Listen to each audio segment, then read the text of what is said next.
The morning bell echoed through Crestwood High like thunder before a storm. Students swarmed the hallways, laughter and chatter bouncing off the cream-colored walls, sneakers squeaking across polished floors. Among the crowd moved a girl no one had seen before, quiet, careful, and walking like a shadow, trying not to disturb the light. Her name was Lena Carter, 17, the new transfer student from another city. Her uniform was neat, her brown hair tied into a simple ponytail, and her eyes, deep, soft hazel, held something that made people stare a little longer without knowing why. She carried no makeup, no jewelry, just a plain backpack and an aura of quiet restraint that made her seem smaller than she was. When Lena entered the classroom, conversations dimmed for a second. The teacher smiled politely and introduced her. "Class, this is Lena Carter. She'll be joining us for the semester. Please make her feel welcome." The class murmured greetings, but not everyone meant them. From the back row, Tessa Lane, the self-proclaimed queen of the school, leaned back in her chair smirking. Her friends Maddie and Kim giggled behind their hands. Tessa's eyes slid up and down Lena like she was judging a dress that didn't belong in her boutique. "Cute skirt," she whispered to Maddie. "Looks like she bought it from a thrift store." The girls laughed and Lena heard it, but she said nothing.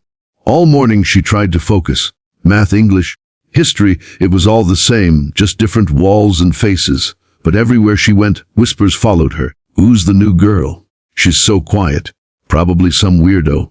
She doesn't even have Instagram." The girls found it funny that someone like Lena existed in 2025. No flashy phone, no loud personality, no brand obsession. She was an easy target for people who needed someone to mock to feel important. At lunch, Lena sat alone under the old oak tree near the field, unpacking her sandwich. She ate quietly, listening to the sound of other students laughing, shouting, living in groups she wasn't part of. Then the shadow of a sneaker blocked the sunlight over her lunch. She looked up slowly. Tessa stood there, her blonde curls bouncing under the sun, manicured fingers on her hips, her friends behind her like backup dancers. Well, Tessa said. "If it isn't Little Miss Mute."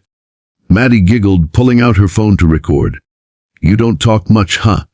Lena's eyes flicked between them, calm and unreadable. She didn't respond. She'd seen this kind of thing before, different faces, same energy.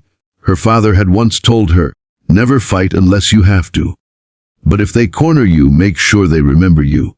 Tessa knelt slightly, pretending to look concerned. "What's wrong? Cat got your tongue?"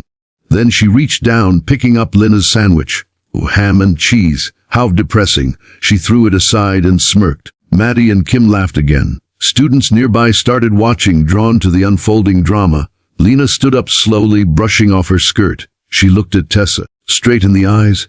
That calm stare made Tessa blink. For a second, she felt something cold crawl up her spine, but pride refused to step back. "You think you're better than me?" Tessa snapped. "You think you can just come here and act all mysterious?" Lena didn't move, didn't flinch. Her stillness made the bullies angrier.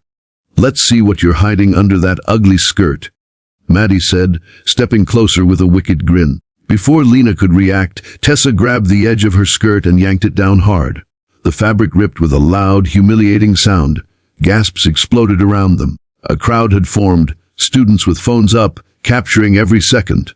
For a frozen instant, time stopped. Lena's eyes widened slightly, then narrowed. The humiliation hit her like a slap, but something else, something darker, flared beneath it. Something that had been sleeping for too long. Tessa laughed first. "Oops," she said mockingly, waving the torn piece of fabric like a trophy. "Gwis thrift store clothes aren't built for drama." Maddie's phone shook as she filmed, trying not to laugh too hard. Then Lena spoke, softly, but her tone cut through the laughter like a knife. "You shouldn't have done that." The laughter faltered. There was something about the way she said it, steady, emotionless, yet dangerous. She reached down, fixing her skirt as best she could, then straightened. Her hair had loosened from the ponytail, a few strands falling across her face. She brushed them back with calm precision. "Or what?" Tessa sneered, stepping forward. "You gonna cry?" "No," Lena said. "I don't cry for people like you." The air shifted. Even the wind paused, like it was waiting for what came next. Tessa lunged forward, trying to shove her again. But before her hands could touch Lena, there was a blur of motion. Smemske. In less than a second, Lena's arm twisted upward, caught Tessa's wrist, and spun her body sideways. A lightning-fast move, clean and controlled. Tessa hit the ground hard, air leaving her lungs in a gasp that silenced the entire courtyard. Maddie's phone slipped from her fingers. "What the?" Kim stuttered, stepping back. Lena's eyes locked onto them. She didn't raise her voice. "You wanted to see what I was hiding," she said. "It wasn't fear." Tessa groaned, trying to get up, but her wrist trembled from the twist. She glared up, furious, embarrassed, and speechless. Lena knelt slightly beside her. "My dad was a military instructor," she said quietly, just loud enough for Tessa to hear. "He taught me that some people only understand lessons through pain. You just learned one." Students began murmuring, unsure whether to cheer or gasp. Some whispered, "She flipped Tessa." Others recorded in disbelief. The queen of the school, the untouchable Tessa Lane, lay on the ground, shocked and breathless. Lena stood up, dusting off her skirt, and turned to walk away. But then she stopped, looking back over her shoulder. "You don't have to like me," she said. "But next time you try to humiliate someone, remember how fast the world can flip." The crowd parted for her like water as she walked back inside. No one laughed now. No one whispered. Even Maddie and Kim stayed frozen, unsure what to do with the humiliation now sitting in their laps. Inside the hallway, Lena found an empty classroom. She sat alone at a desk, hands trembling, not from fear, but from the adrenaline still burning in her veins. She looked at her reflection in the window. "You did it again," she thought. "You couldn't stay silent forever." Her father's words echoed again. "There's power in control. The moment you lose control, you give them what they want." She'd stayed calm. She'd finished it without breaking. The school would be buzzing for days. Videos spreading, rumors growing, stories twisting the truth.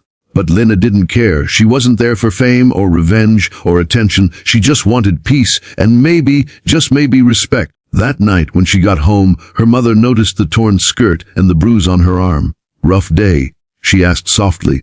Lena smiled faintly. "It's over now." But deep inside she knew it wasn't. Because when you break the pride of someone like Tessa Lane, the fight doesn't end. It only begins. The next morning would bring whispers, tension, maybe even retaliation. But Lena wasn't afraid. For the first time, she felt something she hadn't felt in months. Strength. And once strength wakes up, it doesn't sleep again. To everyone else, she was just the quiet new girl. But the truth was, Crestwood High had just discovered a storm hidden behind calm eyes. And soon the whole school would know.